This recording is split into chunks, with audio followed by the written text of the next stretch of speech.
Thank you for joining us for a series called Taboo Talks, where we address real issues with real people. Today's topic of sexual assault and harassment, we're going to be here to educate, inform, and empower young women and girls, and two, to address men and boys to be a part of the solution.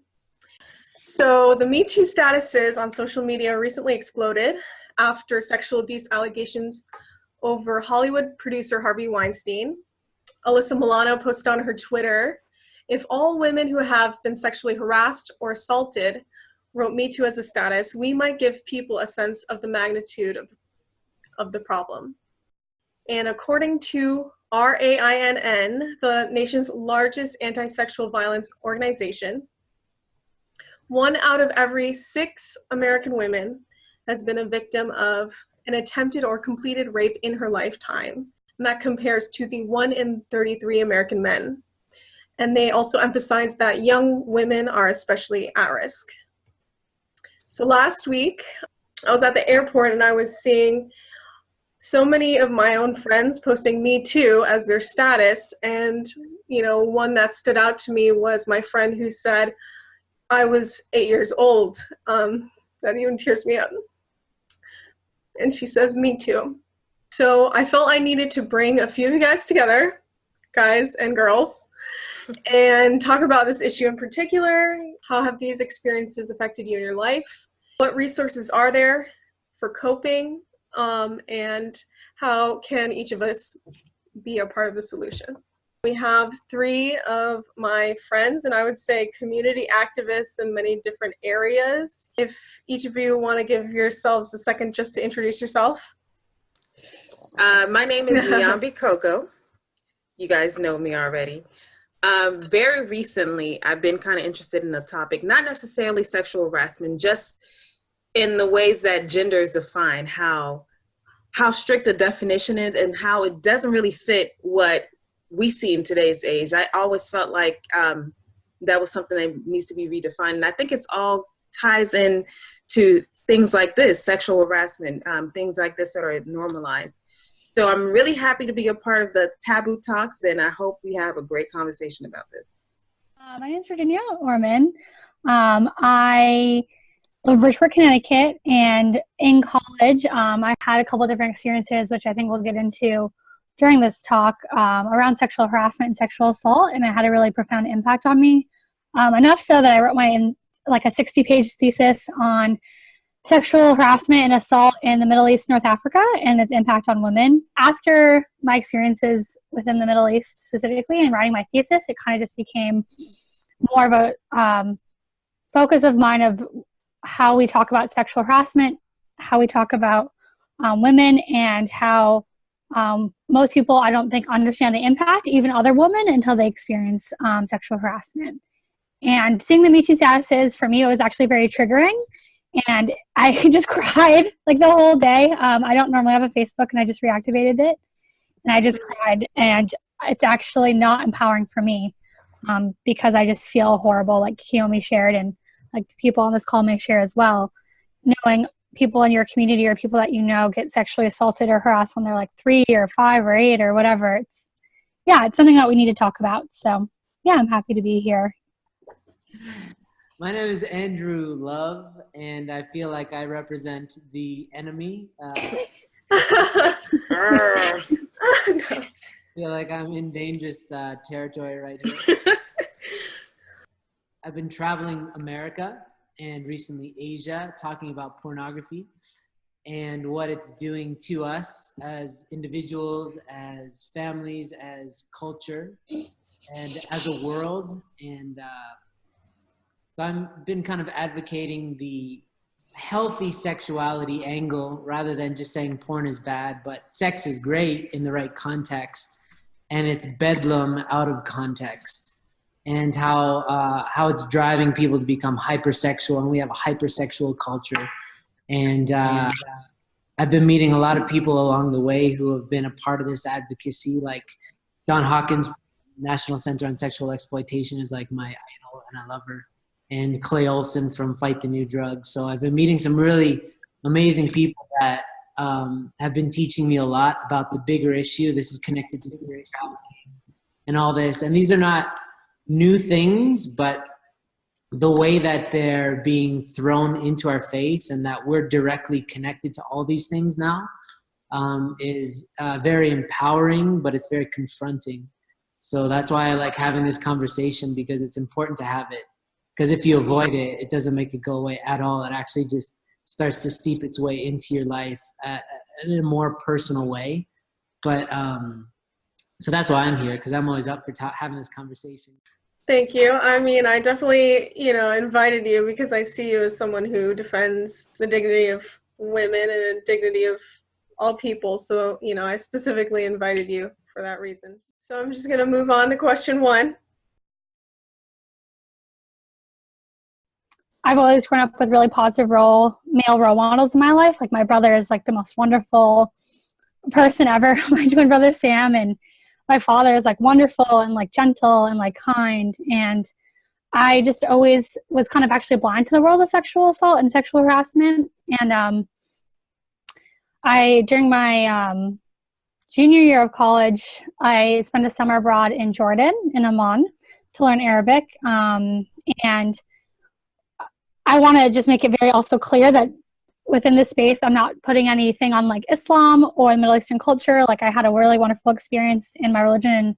My major in college was religion and politics, so I'm a big defender of that. But the culture that I experienced was really inhibiting or almost hypocritical for women. Like I was with 8 other people, and like we would take Arabic in the morning and then work our jobs. And all of us had women bosses. They were all awesome, all great, super empowered.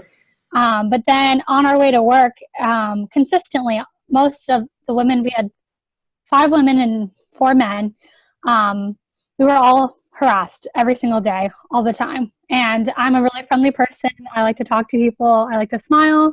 And I felt like every time I smiled, it was like an invitation for harassment. Like if I smiled, someone offered their number. If I smiled, they'd be like, "Oh, American, like, you're so sexy," whatever. It would just be like instant. And it was hard because it was trying to practice being part of the culture, but also felt ashamed and like I did something wrong for trying to participate. And I would talk to my boss a lot about it. And she said the same thing. Like she wasn't, she was really treated well at our work. I worked for a think tank. And when she left, she would tie up and cover her hair. And I'm like, "Why are you doing that?" Like, she wasn't super devout or religious. And she said, "Because I don't want to get harassed and I don't want to get yelled at."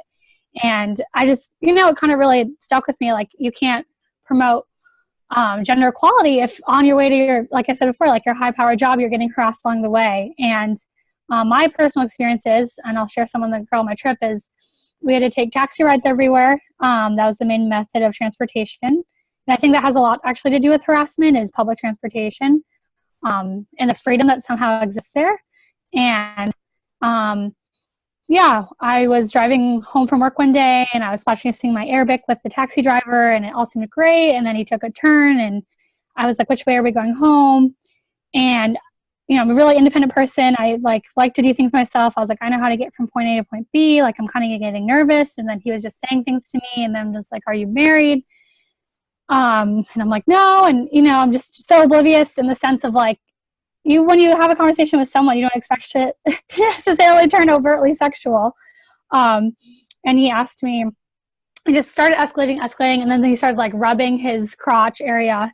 And then he's like, "Look, you're making me hard," like all these things in like Arabic. And I was like having like a panic attack because I wanted to like get home because I didn't know where we were.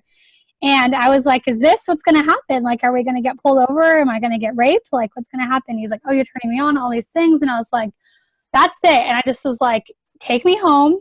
And I'm really upset that you took advantage of this conversation and you're taking advantage of me." And like my heart was racing and I felt so scared, but also like really powerful in that moment. Like, I'm done with this, like this conversation. And I'm so mad that you ruined this like cultural exchange for us. And he was like, "What's wrong? Like, I thought American women were like this." And I just really kept that point in my heart because I think the rest of the world looks to the U.S. culture. And like Andrew Love was saying, like, I feel like our culture is really over-sexualized in our media and in our movies. And for him to have that thought of like American women are like this made me very like, really? Is that the impression we give off worldwide? I don't feel like that. And at the end, he apologized, but I was so upset And I was like, this isn't what I want. Like, this isn't how you ask someone for a date or a number or anything. And I just felt really mad. And that was one out of, let's say, 300 taxi rides, right? But like, that was my life. And I was like, this could have ended very differently. And I think in all these situations, hypothetically, we think, oh, when women should be able to stop themselves. Women should be able to end it. If you speak powerfully or authoritatively, maybe you can prevent it. And it's like nuts. And I felt like all of a sudden, like if I wasn't friendly, maybe if I didn't smile at people, maybe I didn't talk to people, it would hurt. Or it wouldn't entice any people. And I remember being okay with what happened, because people on my trip, we were followed, we were stalked, we were like, other people on my trip got groped as well. Lots of different things. Again, mostly a great trip. I'll have to talk about it another time. I actually had a wonderful experience in the Middle East, especially during Ramadan. But it was just like really eye-opening, because I knew what women experienced mostly, but I never felt it. And even myself, to be completely honest, I thought that the woman who has been sexually assaulted or harassed may often bring an energy that invites that. And I feel so disgusted for saying that, but that's how I honestly felt for a long time, because I was like, that never happens to me. You know, I never see that. Like, what are people talking about? And it was like, as soon as that summer happened, I saw it everywhere, all the time, to everyone, to me. And it was all over the place. And I think the last thing I'll touch upon is kind of the impact on me, in the sense of having men listen and how it relates to the Me Too status. I came back and I told my advisors we need to talk. I was like, we need the same kind of, you can't prevent people from doing anything, and I don't blame them for what's happening. But, college campuses, which is where a lot of sexual assault and harassment can occur. There's Title IX that protects women, a law by the federal government to report it and have a safe environment, and men and women. And when I was abroad, that law was not applicable to me. And when I came back, I told my advisors, we need to talk about setting up, counseling services or support or something for those that go abroad, or like partners, or, just kind of help this program. I had a great experience, but we need to improve it. And my advisor told me, I think out of fear, it's your fault. You didn't come to the pre-prep meetings, and you're always busy, and you weren't prepared, and it's not my fault for whatever happened to you.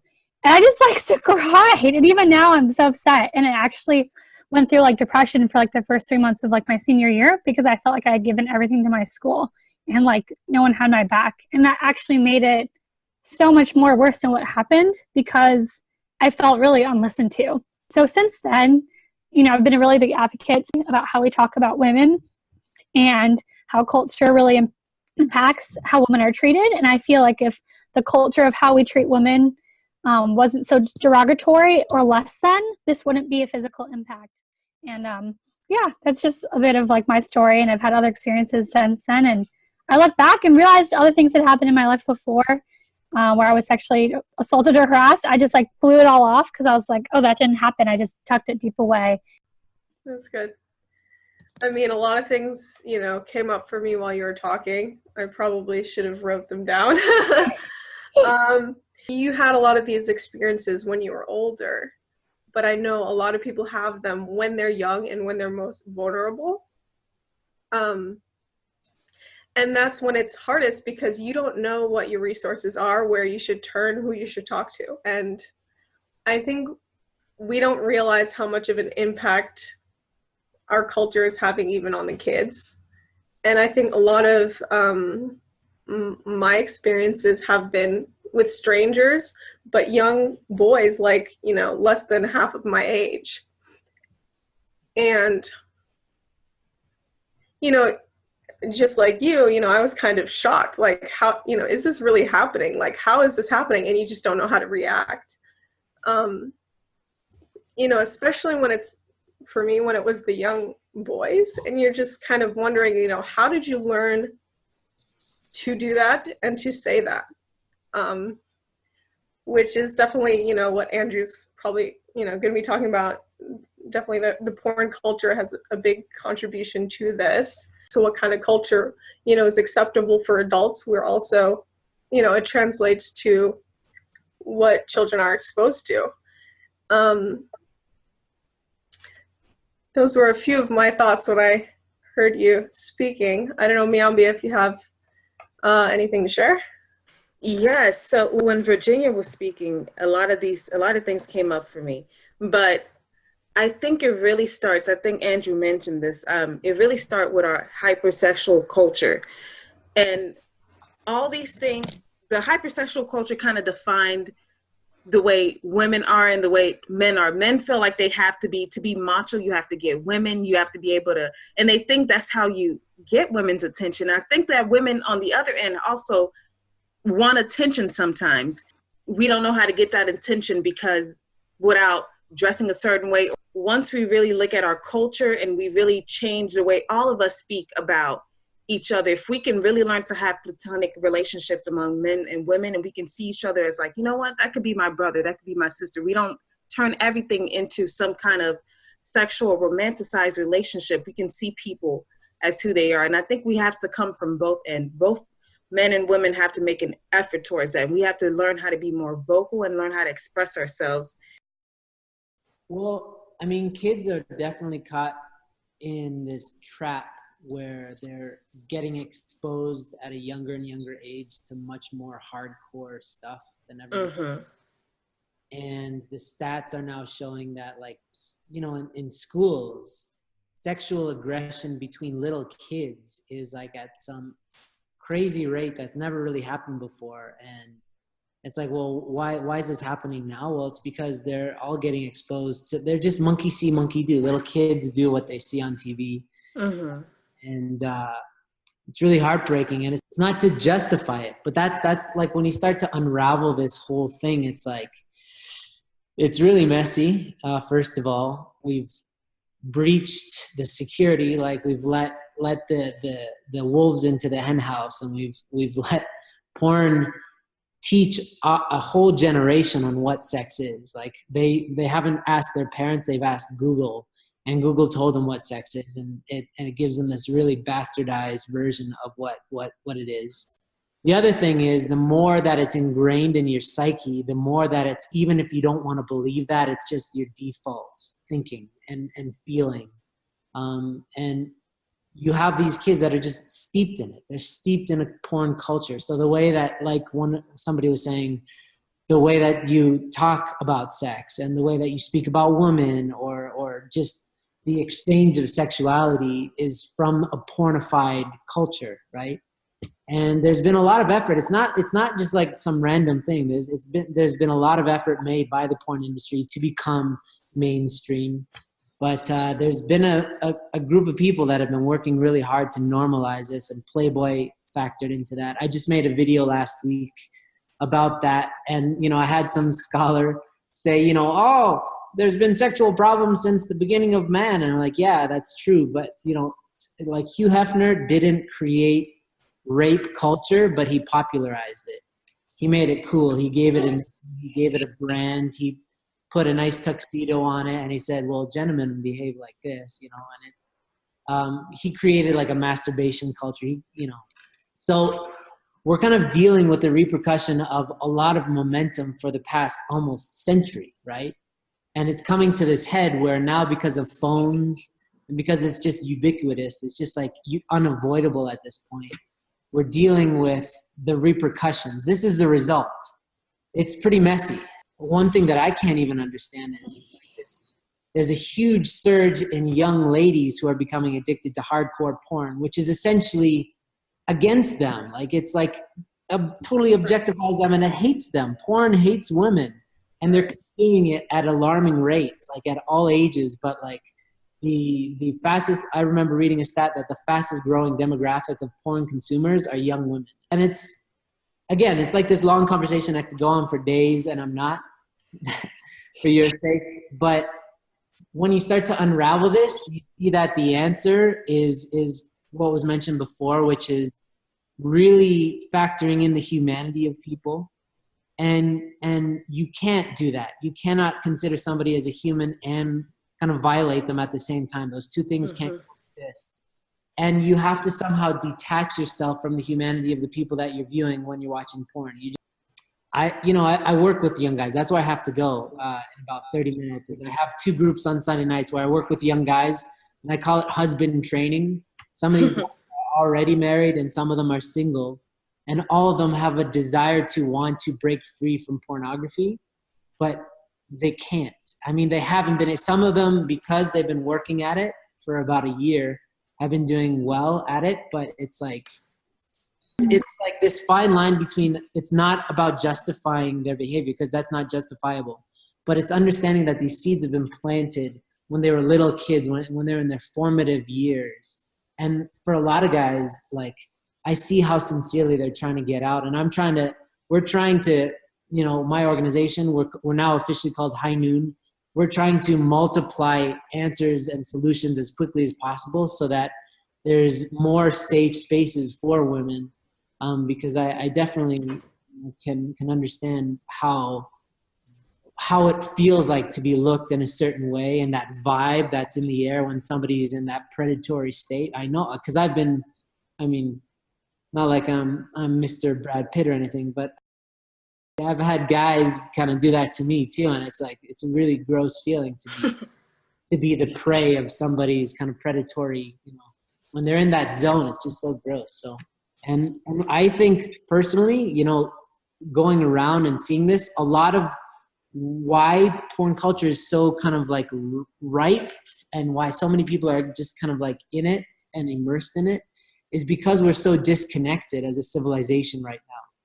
We're on our phones so much instead of really in each other's lives, and that makes us feel disconnected. And that's a huge part of it. So reconnecting to people and feeling the humanity in each other makes it so that it makes it less viable for porn to be as strong of a pull.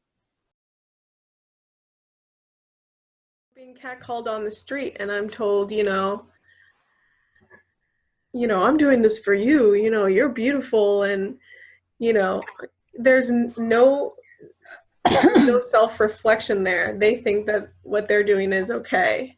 Mm-hmm. You know, how are we going to be a part of changing a culture when people don't realize there's a problem? I mean, this is what I was trying to get at too. Like, what's the motivation, right? Like Andrew Love talked about that too. Like, why do people do what they do, and why do, you know? And I think for a long time I was trying to think about, people are good and people are bad and things like that. But what I really discovered at like the heart of like research is sexual harassment is really about control, actually, especially control in public spaces. Because as soon as harassment occurs, it is no longer like an equally shared space. It is like someone's private space that you're entering. And whether men want to accept it or not, we do live like in a patriarchal world. Like, it's true. I don't think it's like unique to religion or area. If you read any texts about history, it was like, you know, men have always had the power. And I think it just infiltrates our society in the sneakiest of ways. So like, Kiyomi, I know you go to work in New York and you'd always experience this, and it's like horrible. And I experienced it too. And I think it's really about control of that area. And a lot of, when I was doing my research, I was like, why did this happen when I was in this specific country? And what I found is that actually in like the 70s and 80s in the US, when women started working outside the home, the increase of sexual harassment like quadrupled. And it was like this pushback to women being in the space with men equally. And the only reason that sexual harassment in this like has a term is because it came from human resources in workplaces. Like, that's where the term comes from. It comes from, like, no one had a definition for it for years. But it comes from like the human resources department getting complaints from women in the workplace, like, I'm being harassed at work. And before that, street harassment was just a normal part of society, and people couldn't express why they were, you know, like, it was just supposed to happen. But to me, it's really to disempower women and to keep it as an unequal playing field. And so for men to really get, like, to explain like it's not flattering and that it's not helpful, I don't think actually works. And maybe for some people, like the guy I talked to, I was like, this isn't helpful. Maybe but I highly doubt this, honestly, that he really got it. And I think even my guy friends who I explained this to, they're like, why don't you want to get complimented? And I'm like, because there's a threat. Like, if you're on the street and someone is taking control of the space, you're not scared about me, who's 5'2.5", coming up and grabbing you. Or taking it to the next level. It's cool if you're called hot because you're like a 6'1" male. But it, you know, but that's what I think was really upsetting for most women too. If you see someone, you must sexualize them, or you must remind them of their place that they don't belong there, and you must control it. So I think in our conversations with men, and where people really get it is this aspect of like control. and really making it their space for them to be in. And it becomes this like personal, private space just for them. And you're just a part of it and you're just a tool in it because you're trying to control it for your own benefit or your own desire. And I see the conversation shift around that, if that makes any sense. I mean, that's what I experience, and I wonder why the other side does not see that. I guess, anyway. I mean, they benefit from power and like privilege. Subconsciously, all the time, the majority group, whether it's white people, whether it's men, whatever the majority is, you want to keep that as much as you can. And it's like racism, it's like anything. It's subconscious. It's just in your culture. And I think that it just because if you notice, like I traveled recently with a friend a couple months ago, my friend from college, he's a 6'3" male, tall, dark. We went all around these places in Europe that I've been harassed before. Not a single thing happened when I was with him. Not a single thing. Not a look, not a question, not a word. And I was in the same places. Like I've gotten harassed in France before. I've gotten harassed in other places before. Nothing. And I saw nothing. And I think it's like, oh, there's another male that I can respect. And because they're with her and they have control over her, I do not have control over her. And I'm not saying people think this consciously. I really think that they don't at all. Just one more thing I want to say before you move on. Yeah, because what Virginia said really moved me, because you're right. It is about them not understanding the history of it and how it really affects us in terms of, it being so subconscious. And as far as it being a threat, I just want to emphasize that because I guess that a lot of people don't understand that it's a threat. I live in Atlanta where like sex trafficking is like number one. And I was talking to one of my friends who used to model, and one of her friends was actually kidnapped and sold into sexual trafficking. Yeah, trafficking. And she was gone for like a whole year. And for most people, it wasn't a big deal because I think she was a model, but I think she was also like a stripper too. That was kind of the world they were in. So a lot of people were like, well, you were kind of inviting to that. And it was just normal. Like, that's what they expect. And they're like, oh, she's out now, so she's all good. And it was just so shocking to me because you hear that Atlanta's number one, but you never hear these people's stories. But it's just crazy how it becomes normalized. And it's like, it's your fault you invited this. And I'm sure she felt like this too, which is why she never made a big deal of it. She's just like, I'm out now and it's all good. But it happens to a lot of people. And she was telling me that a lot of times, they get sold at like big football games and all these people that look innocent. It's not like the creepy old guy that looks like he rapes women. It's like normal people that you would never imagine would do such thing. And to them, it doesn't seem like a big deal. I mean, I would look at her and like, okay, obviously that's an innocent girl. She doesn't want this life. But like Andrew said, they're disconnected and they think that, she obviously wants it. And I guess that's how they do that to also younger kids too, that get sold into sex trafficking. But it's crazy because it is a actual threat and people do get kidnapped and they're away from their families for a long time and people just act like it's, a normal thing. So yes, definitely it's a threat.